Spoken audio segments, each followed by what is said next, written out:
Before the British Raj, India was an economic powerhouse, a titan of industry and trade, accounting for nearly a quarter of the world's GDP. But over the next 200 years, a systematic dismantling of this prosperity would unfold a heist on a scale the world had never seen. This is the story of how Britain didn't just rule India, it bought itself with India's own wealth. The story begins with the British East India Company, a trading firm that evolved into a conquering army.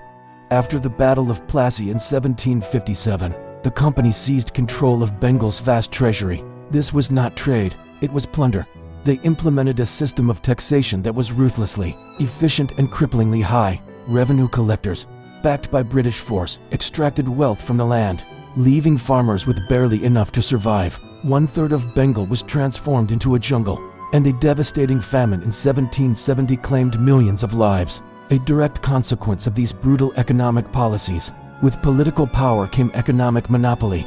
Britain systematically dismantled India's world-renowned industries. Indian textiles, once the envy of the world, were hit with prohibitive tariffs in Britain, while British-made goods flooded Indian markets, aided by a newly constructed railway system designed not for the Indian people, but for the efficient transport of British products. Skilled artisans and weavers, who had practiced their craft for generations, were driven into poverty.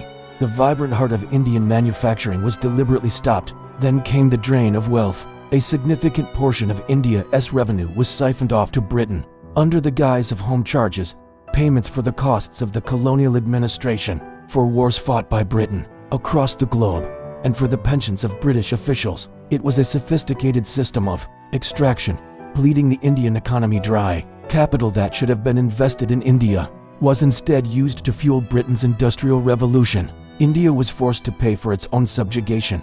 By the time the British left in 1947, India's share of the global economy had plummeted from 24% to a mere 4%. It had been transformed from a prosperous exporter of finished goods into a poor importer, and a supplier of raw materials for British factories. The spine of the Indian economy was broken. This wasn't just colonialism. It was the greatest economic heist in history, leaving a legacy of poverty and underdevelopment that would last for generations. The cost was not just in riches, but in the lives and futures of millions.